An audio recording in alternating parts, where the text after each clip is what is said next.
Muy buenos días, muchas gracias a la SOFOFA por esta oportunidad. Me viene una cierta sensación de haber estado en esta misma situación hace algunos años atrás, aunque en circunstancias diferentes. Quiero saludar a Luis Hernán Cheire, a Mario Marcel, a Gonzalo Saíd, a Federico Valdés, a Roberto Méndez, uy, Dios mío. Es lo que no quería decir. Nuestro amigo Vincho Navarrete, gran analista, y a todos ustedes, y agradecer su presencia acá. Desde luego que celebro que la SOFOFA haya estado organizando estos diálogos, estos debates sobre política pública, así mismo como tendré mucho interés en leer el documento de la Universidad del Desarrollo, porque efectivamente a medida que los gobiernos y los países avanzan, los viejos consensos hay que renovarlos, hay que discutir. Las coyunturas son distintas y lo que otrora fue suficiente, sin duda alguna se transformaría en insuficiente. Yo lo que quiero hacer hoy día es revisar un poco el contexto en el que se ha desarrollado nuestra economía, a objeto no de justificar lo que ha acaecido, sino que de contextualizar. Sin duda alguna que al final lo que nosotros podemos cambiar es el ámbito de las políticas internas, no el contexto internacional.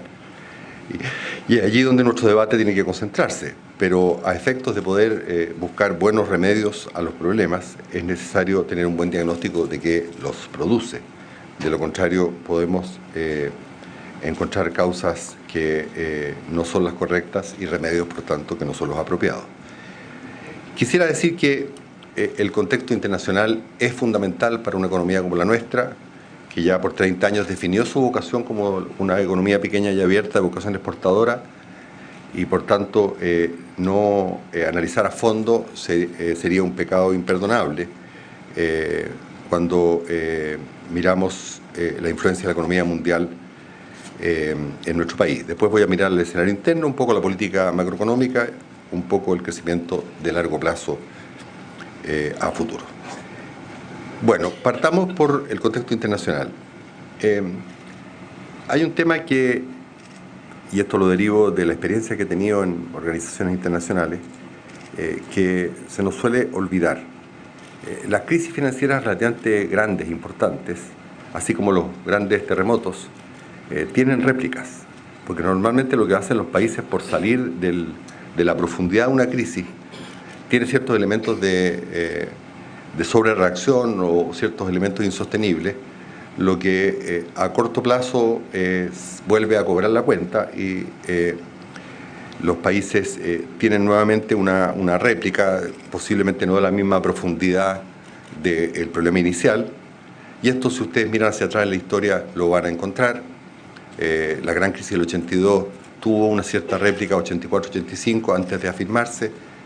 Aquí vemos la crisis asiática y es absolutamente notorio, a ojos vistas, que la forma en que se salió de la crisis asiática derivó en nuevos problemas al comienzo de la década de los 2000.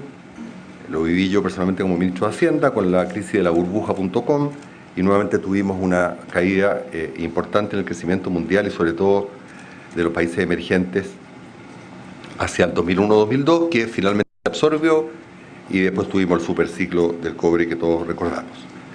Esta vez no ha sido diferente, por cuanto se salió de la muy profunda crisis del 2008-2009 con gran vigor, y vean ustedes que la economía mundial creció sobre 5% el año 2010 y los socios importadores nuestros sobre el 6%, como lo pueden ver en el gráfico, pero eso comenzó a perder fuerza de manera relativamente monotónica hasta el año pasado, en que recién comienza hacia este año y el próximo. Ahora van a salir las proyecciones del Fondo Monetario Internacional en unos días, y por tanto, relapse o réplica comienza a quedar atrás.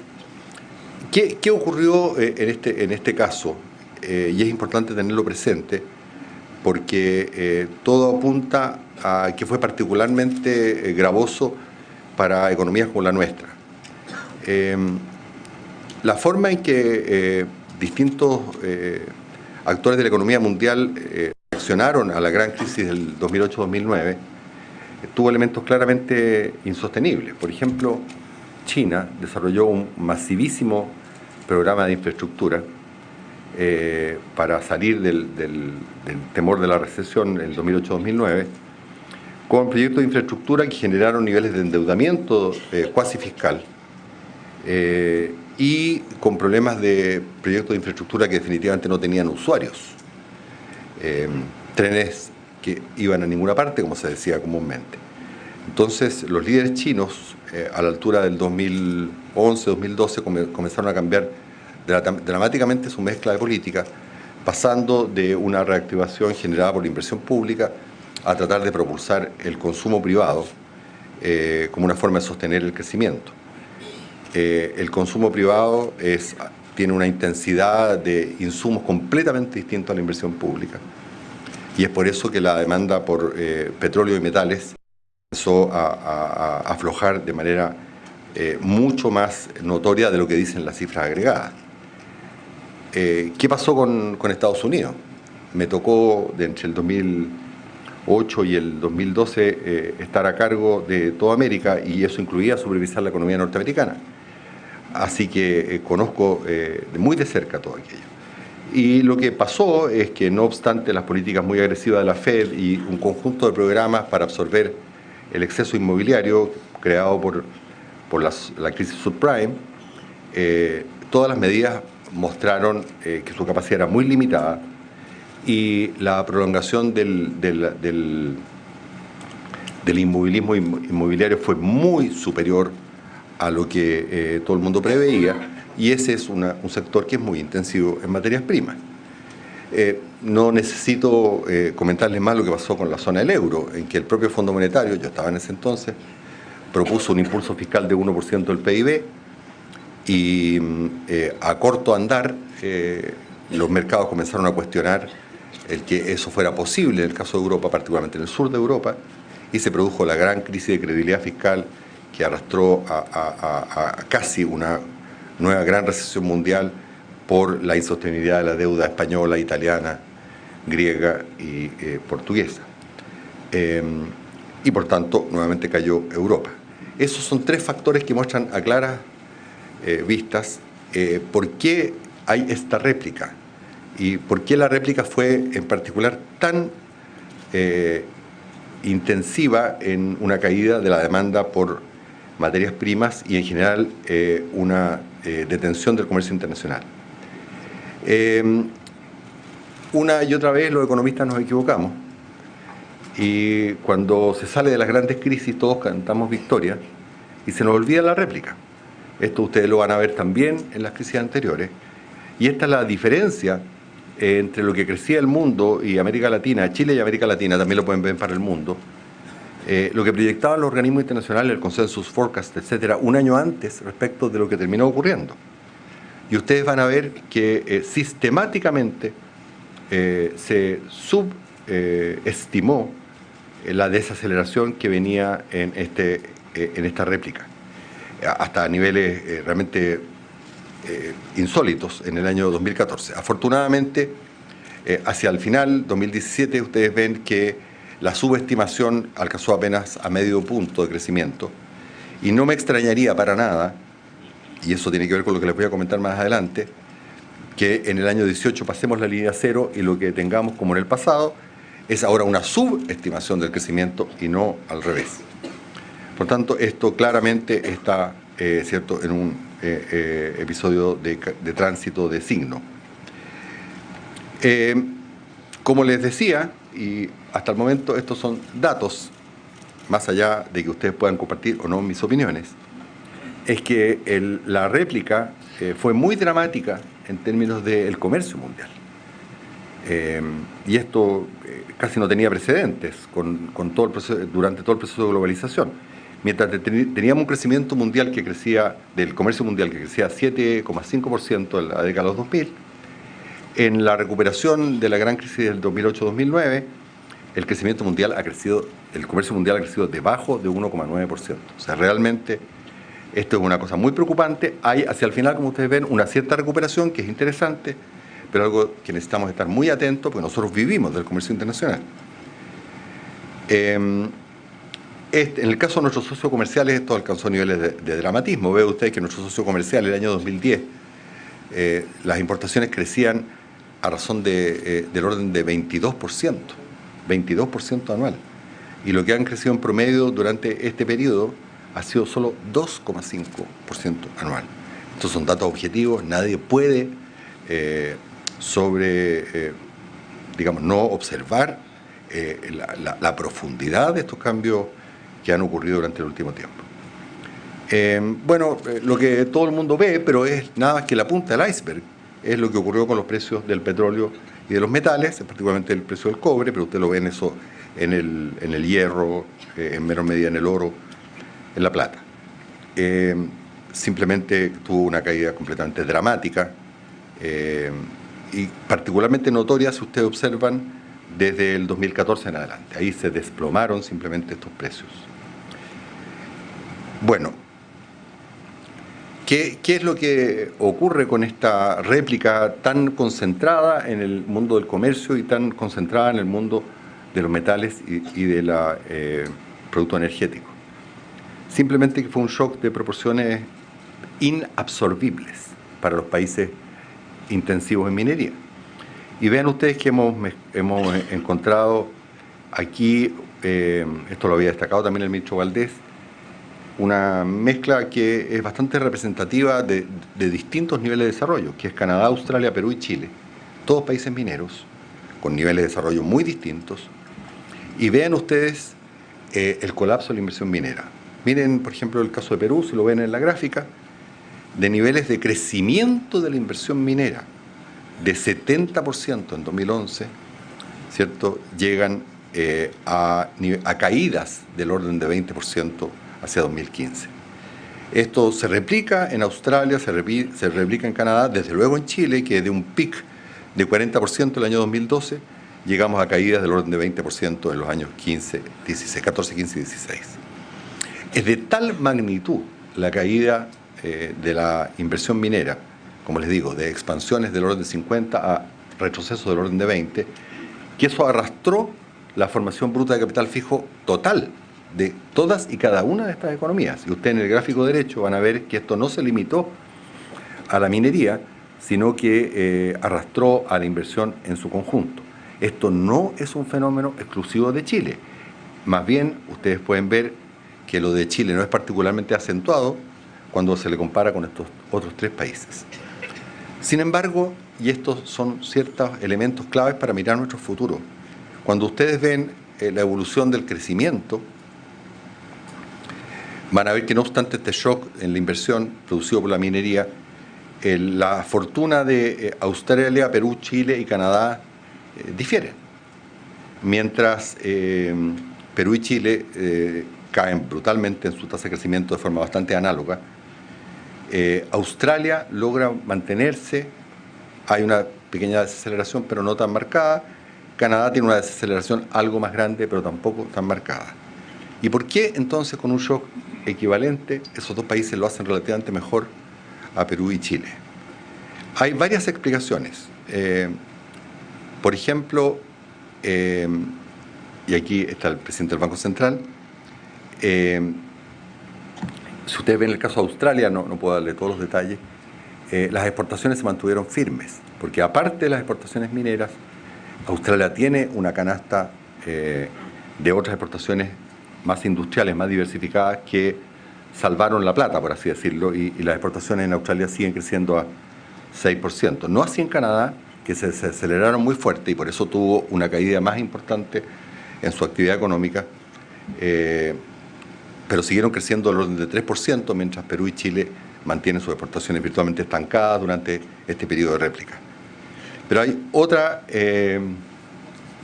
diferencia, pero en todo caso tenemos que ser justos. Frente a este escenario de desaceleración producido por la minería, Canadá y Australia, Canadá que venía desde la gran crisis siguiendo al Federal Reserve, pero Australia, vean ustedes la línea azul, reaccionaron contracíclicamente la política monetaria de una forma dramática. Bajaron las tasas de interés desde 4,5% a solo 1,5%. Chile lo hizo de manera más tímida, con una cierta contracción monetaria durante el año 15-16, como se ve en esa pequeña joroba que tenemos en el año 15-16. O sea, claramente el poder de la política contracíclica, lo mismo podemos ver en la fiscal, de Chile fue menor que en el caso de Canadá y Australia. Para ser justos, no lo puse porque quería marcar el punto. Si ponemos, por ejemplo, a Colombia y a Perú, vemos que lo hizo peor que Chile, en el sentido de que tuvieron que subir más fuertemente las tasas de interés durante el periodo del relapse de la crisis.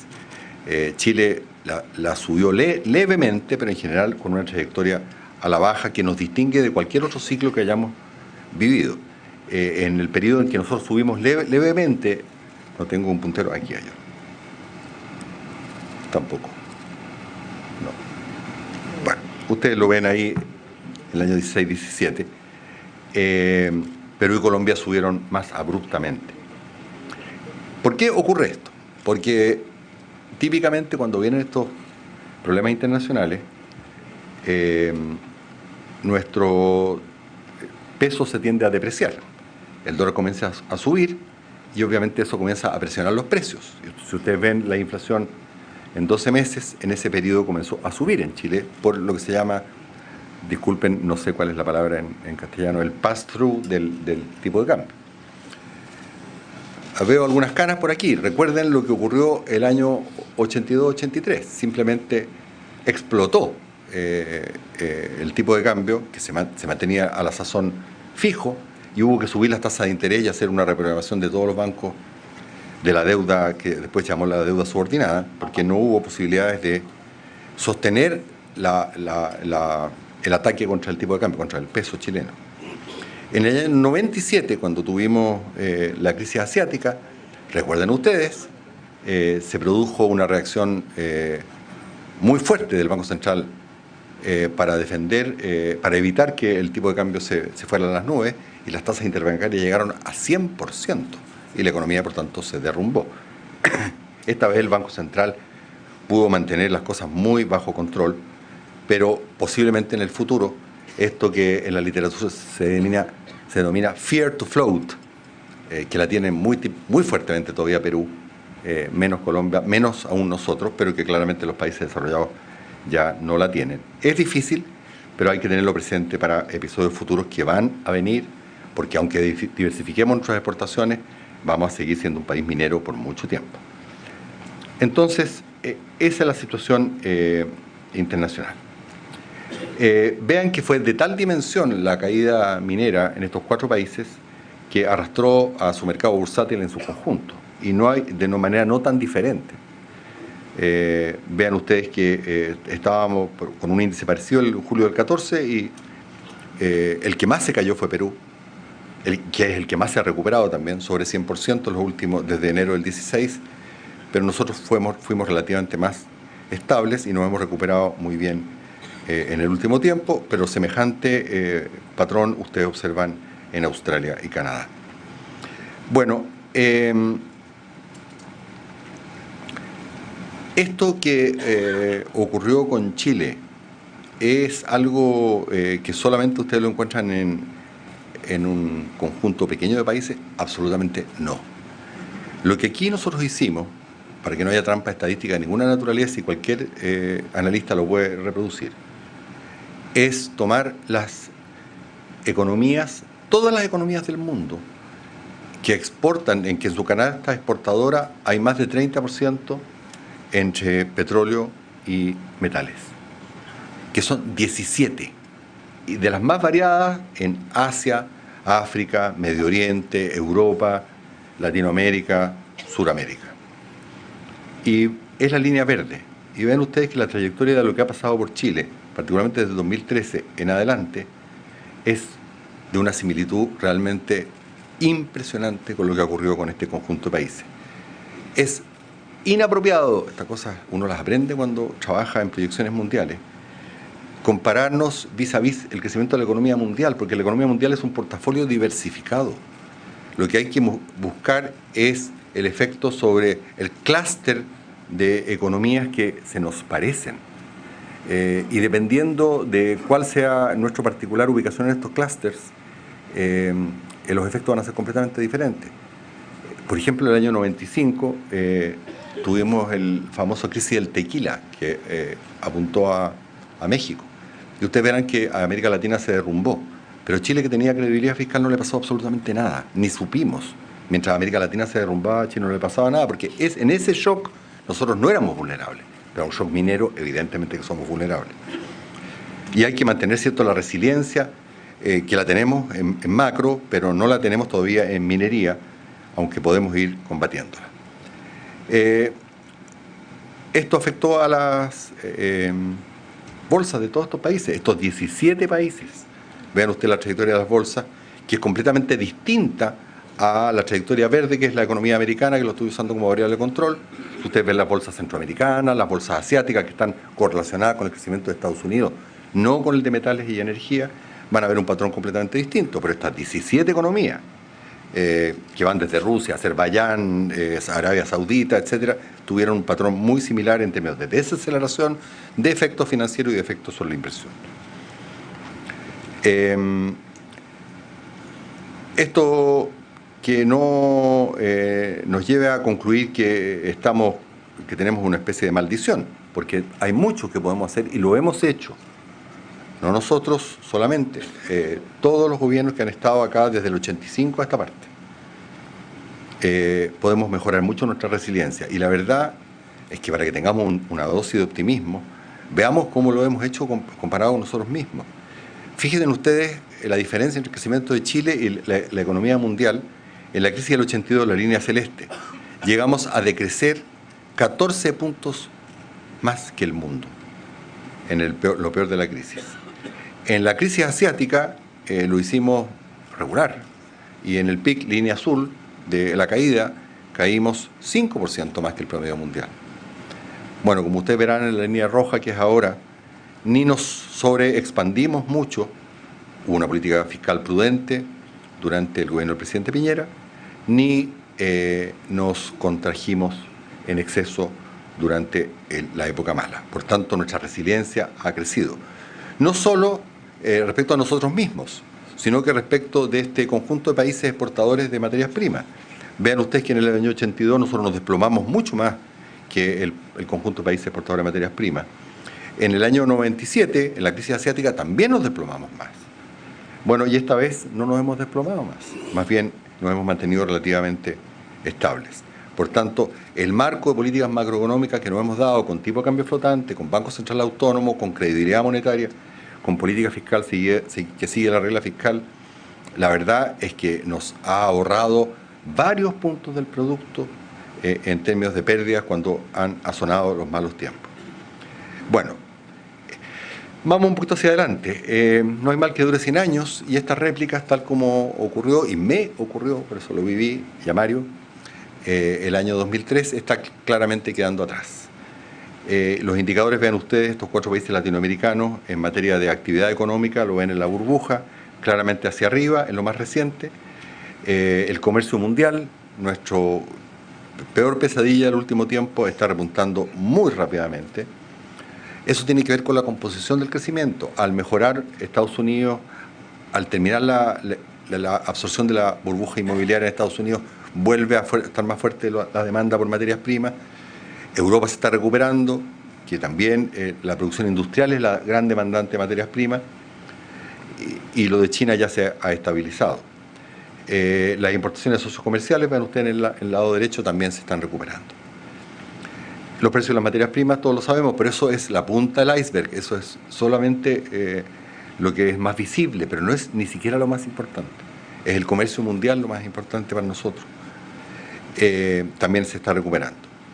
Y las bolsas, ahí está Chile, ahí están todos los países de estos 17 exportadores de materias primas, todos siguen la misma trayectoria, nosotros algo más pronunciada, también nuestra caída fue un poco más fuerte. Bueno, todo esto apunta a que, para hacer un pronóstico serio de lo que va a ocurrir en el futuro más inmediato, los próximos 2 o 3 años, era necesario mirar esto, y la verdad son demasiados los indicadores que apuntan a que este escenario de exceso de oferta de materias primas y de bajo crecimiento mundial están quedando atrás. Son robustos los escenarios, por tanto el cuadro cambia claramente. Y cambia, no es novedad, exactamente porque se comienza a revertir por donde partió. ¿Por dónde partió? Como les dije, no solo en Chile, sino que en Perú, Australia, Canadá, por el problema en la minería. ¿Y qué es lo que estamos viendo? Estamos viendo, vean ustedes la inversión y el empleo minero, cómo se recupera. Veamos los proyectos mineros ingresados al sistema de evaluación ambiental, cómo se recupera. Veamos que las exportaciones, producto de los socios comerciales, ya entran en terreno claramente positivo. Las exportaciones agrícolas son más volátiles, pero también entran en terreno positivo después de años bastante malos, entre el 15 y el 16. Y esto no solamente es privativo de algunos sectores, sino que ya se irradia hacia el conjunto de la economía. Hoy día salió un IMASEC de 2,4, pero si ustedes ven lo que presenta el Banco Central en términos de velocidades, o sea, los dos últimos IMASEC llevados a tasa anual, estamos con velocidades bastante atractivas ya. Bueno, el IMASEC minero, todos lo conocen, ha sido realmente el que viene a compensar las cosas, después de caídas dramáticas. Ven ustedes que llegó a casi menos 25% el año 2017. Esto se está transmitiendo lentamente, pero de manera robusta al resto de la economía. Tenemos salarios reales creciendo, tenemos empleos asalariados creciendo en la punta, tenemos que la confianza empresarial ha subido. No teníamos el último dato de confianza de los consumidores, que no obstante está en territorio bastante positivo. Nos acaba de contar en la mañana Roberto Méndez que ha salido un nuevo dato que es muy bueno. Por tanto, las señales son completamente generalizadas y robustas. La demanda interna, esto Banco Central, comienza a repuntar y las proyecciones de crecimiento para Chile claramente están en un territorio mucho más positivo. El banco está entre 2,5 y 3,5 para el 18. Nosotros estamos en 3. La encuesta de expectativa económica está virtualmente en 3 junto con el consenso forecast. Por tanto, esto no es la opinión de un ministro que usted podrán decir tiene interés en esto, sino que es lo que los analistas están viendo. El que está más bajito es el Fondo Monetario Internacional con 2,3, pero tiene que sacar cifras ahora y el fondo, yo hacía estas proyecciones, siempre es un poco conservador como lo mostró y espera que las señales sean más robustas. Nadie dice con esto que tengamos la tarea hecha, pero sí de que todo apunta a señales en el sentido positivo. Bueno, veamos un poco lo que ha pasado con la política macroeconómica.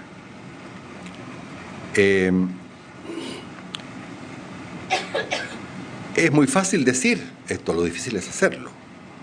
Y nunca lo hicimos así en el pasado. Vean ustedes lo que ha sido la conducción monetaria y su transmisión a la curva de rendimiento, porque lo importante al final, lo que mueve la actividad económica y la inversión, no es la tasa diaria de interés, sino las tasas medianas y largas. Y la tasa de interés de los bonos a 10 años le han creído completamente al Banco Central, por cuanto conforme el banco baja, han continuado bajando con una pequeña alza durante el periodo de leve reversión monetaria, ahí por 2015-16, pero en general con una tendencia muy fuerte hacia la baja. Esto es histórico. Nunca habían tenido ustedes en Chile la posibilidad de que frente a ese escenario de desaceleración el banco bajara las tasas cortas y el mercado lo siguiera completamente con tasas largas que son las que influyen sobre la inversión, que van monotónicamente decreciendo junto con la señal del banco. Y eso es realmente un activo país, tener esta tremenda credibilidad. Esto no es solo materia del Banco Central. Obviamente, como ustedes saben, por el caso de Europa, si el Banco Central no tiene una política fiscal creíble, va a ser completamente imposible que la tasa corta se transmita a la tasa larga. Y yo sé que esto ha sido materia de discusión, pero lo cierto es que nosotros hemos tenido una política fiscal que generamos desde el comienzo del presidente Lagos y que ha seguido en los otros gobiernos, que mitiga el ciclo. Como es evidente, un país que tiene ingresos transitorios, como cualquier familia, cuando los ingresos son transitoriamente bajos, tiene que endeudarse, y cuando son transitoriamente altos, tiene que pagar esa deuda. Y como ustedes ven, nosotros pagamos deuda. Aquí tengo el puntero. Por tanto, pudimos tener este lujo. Vean ustedes que cuando comienza el superciclo de las materias primas, la deuda neta, diferencia entre activo y pasivo, estaba cerca de 10% del producto y la botamos hasta menos 20%. Es un esfuerzo fiscal. Yo me acuerdo que me preguntaban mis colegas ¿qué comíamos los chilenos? ¿Cómo éramos capaces de sostener las demandas sociales y producir una consolidación fiscal de esa magnitud, que yo creo que no tiene precedente en otras economías del mundo con esa fuerza? Obviamente, cuando ya comienza la crisis del 2008, la deuda comienza a subir, se mantiene relativamente estable en estos años, durante el gobierno anterior, y como hemos tenido lo que hemos tenido, comienza a subir hasta niveles positivos nuevamente. Pero esos son cifras que son completamente creíbles, más allá del pequeño downgrading que hayamos tenido. De lo contrario, lo que acaban de ver en términos de que las señales monetarias del Banco Central son enteramente seguidas por las tasas largas, no sería posible.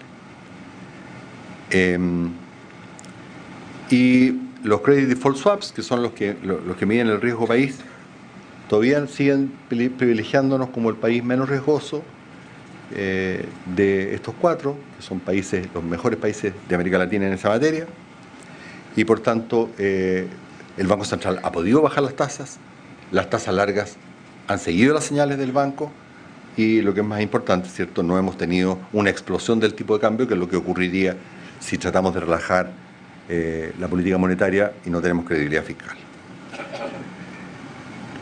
Veamos, esto ha sido materia de conversación en los últimos días, un zoom a la política fiscal. Ha sido extraordinariamente difícil, lo fue para el ministro Valdés, conducir la política fiscal en un escenario tan turbulento.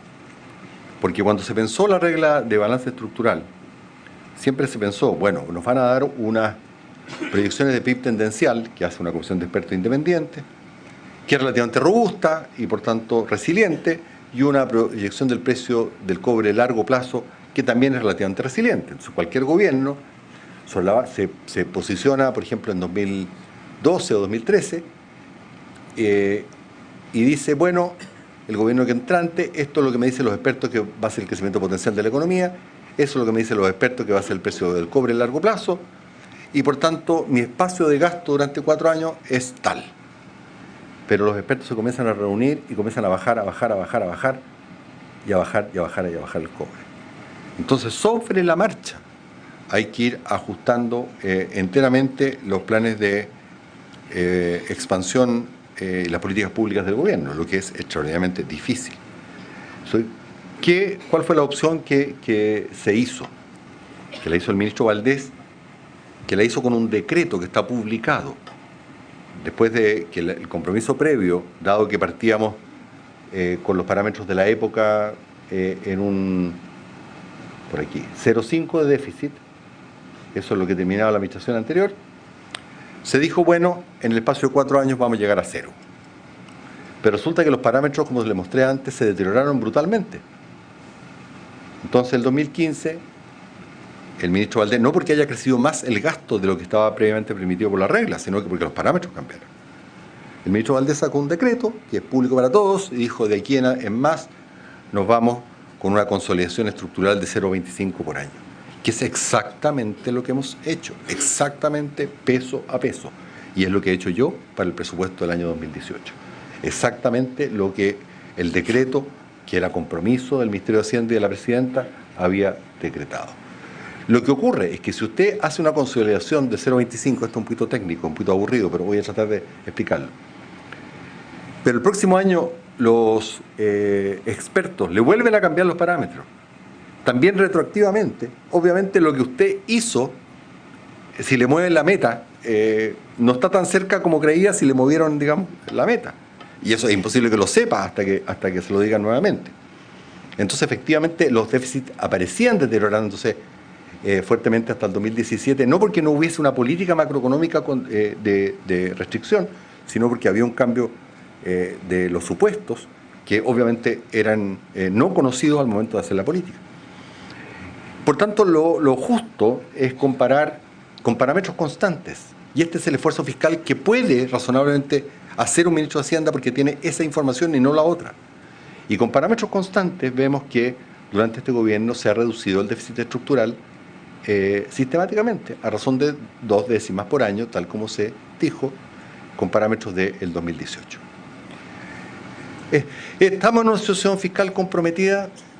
La verdad es que nosotros creemos que no. Y no solo nosotros, voy a argumentar. El gasto del gobierno objetivamente durante este ciclo ha sido más constante porque tiene que afirmar la economía y evitar que, si el gobierno es procíclico, la economía se venga para abajo, lo que a nadie de acá le conviene.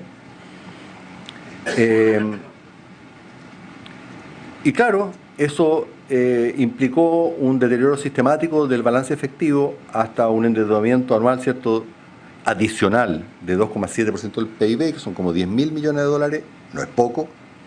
Estábamos en un territorio complicado y por eso se comenzó a ajustar, y ya este año logramos evitar el deterioro, y hacia el próximo año nosotros hemos proyectado que el déficit fiscal efectivo se va a solo 1,9%, y esto debiera continuar mejorando, porque típicamente me pasó a mí en el periodo anterior cuando fui ministro, esto que durante el ciclo de baja lo van revisando para abajo, cuando comienza el ciclo de alza lo comienzan a revisar para arriba. Así que acuérdenme, uno es amo de su silencio, esclavo de sus palabras, pero ahora voy a ser esclavo de mis palabras, que las comisiones van a comenzar a ir en la línea opuesta, y por tanto lo que va a comenzar a ocurrir es que estos numeritos, en vez de deteriorarse, se van a comenzar a mejorar más rápidamente de lo previsto, tal como le ocurrió en el primer gobierno del presidente Piñera. El efecto contracíclico es claro. Si esto, la inversión pública sujetó la inversión total, si hubiéramos tenido la inversión pública respecto a la inversión privada, habríamos visto que la privada es súper cíclica, la pública estabiliza el ciclo, y es lo que corresponde hacer. Hay muchos comentarios, me imagino que más del corto plazo y la política respecto si estamos en una trayectoria sostenible o no estamos en una trayectoria sostenible. Por lo demás, ayer el propio Standard & Poor's declaró que estábamos claramente haciendo mejorías. ¿Dónde estamos? Miremos la perspectiva grande. Nosotros estamos ahí ahora. Con la trayectoria que plantea el presupuesto, el 2021 vamos a estar ahí. Esta es la clase de países que están en el AA. Y nosotros vamos a estar el 2021 debajo de la recta, igual que Corea, Finlandia y Austria. Hay economías que están muy abajo, arriba de la recta. Ojo, que la recta supone más deuda cuando hay más PIB per cápita, eso se llama ley de Wagner. Hay países que están arriba y están, entre ellos Reino Unido, que están cómodamente con el AA. En la medida que nosotros seamos buenos pagadores, vamos a continuar cómodamente acá y no vamos a tener efectos adversos sobre el financiamiento, que es tan importante para afirmar el crecimiento y la reactivación. Veamos el crecimiento a largo plazo. Hasta el momento yo he analizado el escenario internacional. Ahora me voy a meter un poco más en lo interno, diciendo que lo internacional es demasiado importante para no ponerle atención, pero reconociendo que es el escenario doméstico el que nosotros podemos cambiar, no el internacional, o adaptarnos. Bueno, esto me ahorra cualquier comentario. Este es el crecimiento que ha tenido Chile desde el 87, esta parte en que vemos el PIB y las exportaciones. Si alguien no se rinde a la evidencia de que nosotros crecemos o no crecemos según seamos capaces de exportar o no, mirando estos datos, la verdad es que tendríamos dificultades para ponernos de acuerdo. Y esto no ha andado bien. Esto desde finales del gobierno del presidente Lagos, donde yo era ministro de Hacienda, las exportaciones por habitante en Chile se han estancado. Después de una alza que viene fundamentalmente desde mediados de los 80, cuando se liberalizó la economía chilena, realmente espectacular. Ahora y soy todavía más autocrítico. Podría decirle, bueno, que se ha estancado el comercio mundial y por tanto, cuando el comercio mundial suba, nosotros vamos a mejorar. Pero la verdad de las cosas es que la participación de las exportaciones chilenas, aquí, ojo que son números bien sensibles, en el comercio mundial han decaído, y han decaído sistemáticamente por 10 años. Y eso tiene que ser un problema que nos preocupe. O sea, estamos, parece, perdiendo competitividad. Creo que esto está de alguna forma influido porque el comercio internacional ha sido durante este periodo adverso al menú de exportaciones que nosotros tenemos. Por tanto, esto sobreexplica lo que pasaría en el mediano plazo, pero igual es un punto en el que tenemos que concentrarnos. Por tanto, agenda de cualquier gobierno tiene que ser estar con el ojo puesto en esto. ¿Qué es lo que estamos haciendo? Pero hay que hacer mucho más todavía. Nuevos acuerdos comerciales. Aquí, desgraciadamente, la ley de rendimiento decreciente. Ya somos el país más abierto del mundo en materia de arancelaria. Por tanto, no es mucho lo que podemos avanzar. Sobre todo en un mundo que viene un poquitito más, y esto es una señal de alerta, número 2, un poquito más proteccionista, con las señales del presidente Trump. Y eso es algo que nos tiene que preocupar, pero obviamente tenemos que seguir. Se ha generado una unidad de facilitación del comercio exterior, esto hay que seguirlo haciendo, porque esta es la clave de nuestro nuevo impulso exportador, la exportación de servicios. Si otrora el flete nos liquidaba en términos de productos con mayor valor agregado, la exportación de servicios no tiene flete, se hace a través de un cable, y claramente de un cable de internet, me refiero. Esto es un tema muy importante. Veo aquí a Federico Valdés de la Universidad del Desarrollo, el tema de capital humano, exportación de servicios, ir generando las universidades programas de capacitación que sean coherentes con el tipo de exportación de servicios que vamos a hacer, es un gran tema para el futuro. También no nos podemos quedar atrás en los bienes, y obviamente hay un conjunto de cuestiones, yo se los puedo dejar esto, que se están desarrollando y que hay que profundizar en materia de exportación de bienes. El crecimiento a largo plazo. Lo que yo sostendría, a ver si podemos hacer tablas, como dicen los ajedrecistas, es que las reformas que ha implementado este gobierno en materia estructural son claramente opinables. Y alguien puede decir que la reforma educacional ha sido hecha en un sentido contrario, aunque debo decirle, buena señal, insuficientemente destacada, que la reforma de la educación pública fue aprobada por unanimidad en el Senado y la Cámara. Unanimidad. Hicimos un pacto político, que lo hice yo mismo, con Andrés Alamán y Ena von Baer, que ambos respetamos, y todos aprobaron el proyecto. Gran señal. Pero ustedes pueden tener otra opinión respecto a la reforma tributaria. En todo caso, les puedo advertir, yo he trabajado años de mi vida en esta cuestión. Cualquier reforma tributaria va a tener stakeholders en contra, hagan lo que hagan, porque los impuestos al consumo tipo IVA tienen ciertos stakeholders, los impuestos a los ingresos tienen otros stakeholders, y los impuestos a las corporaciones o a la utilidad tienen otros stakeholders. Por tanto, mezcla que hagan, van a salir personas a protestar, porque evidentemente que esto es muy difícil, y lo viven todos los países del mundo. Pero es opinable. Lo mismo en la educación, la reforma educacional. Creo que acá hemos generado mayor consenso, no les quise traer todos los detalles, pero aquí estamos con mucha acción, de manera muy consensual. Tenemos la Comisión de Valores, para evitar, ¿cierto?, la discrecionalidad en los temas de valores que son tan importantes. Tenemos la ley de bancos, que está siendo tramitada con mucho consenso. Tenemos todo el tema de datos personales, muy importante para la exportación de servicios, que también estamos avanzando con mucho consenso. Tenemos el tema de transparencia en los mercados financieros, que también está avanzando con consenso. Temas de transparencia tributaria, que también están avanzando con consenso.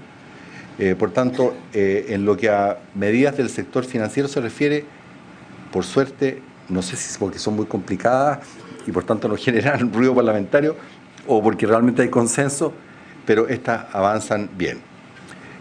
También en materia hemos tenido una muy buena ley de libre competencia, también tenemos bastante consenso en transparencia, y desde luego en productividad.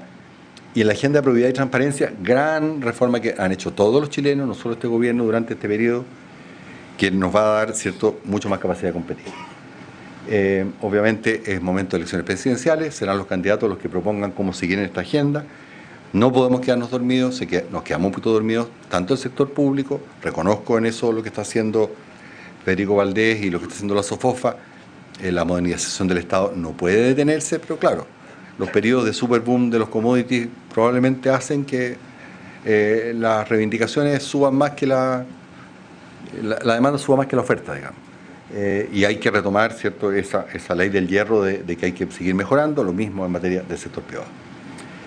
Reflexiones finales, podremos tener discrepancias en la reforma, legítimo, pero negarse a la evidencia de que lo que ha movido la aguja en el último tiempo tiene que ver mucho con las circunstancias internacionales que afortunadamente comienzan a revertirse, que vamos a tener mejores cifras y por tanto que vamos a tener un espacio relativamente más consensual porque se tensionan mucho. Miren ustedes Grecia, miren ustedes Italia, miren ustedes Portugal. El campo ideológico se tiende a extremar en momentos malos. Uno por desconfianza total del sector privado, porque obviamente el sector privado, como lo dije en la revista Capital, que está buscando hacer buenos negocios y no tiene agenda política, invierte menos en los malos momentos. Entonces, los más hacia mi lado dicen, bueno, no se puede trabajar con los empresarios, por tanto, el Estado tiene que ser el que lleve adelante la economía. Y de otra parte, ¿cierto?, dicen, bueno, si el Estado se mete más, yo invierto menos, y entramos en una polarización que es absurda. En los buenos tiempos, cuando comienzan los buenos tiempos, hay más espacio para ponerse de acuerdo, se restituye la confianza, eso es muy importante, esperamos que eso sea el punto, y la OCDE, que va a venir a darnos su informe económico, ha estado bastante en esa línea, cree que las reformas eran necesarias, aunque son opinables. Lo importante es que ahora que estamos pasando el trago amargo, retomemos la capacidad de diálogo para todos y todas. Muchas gracias.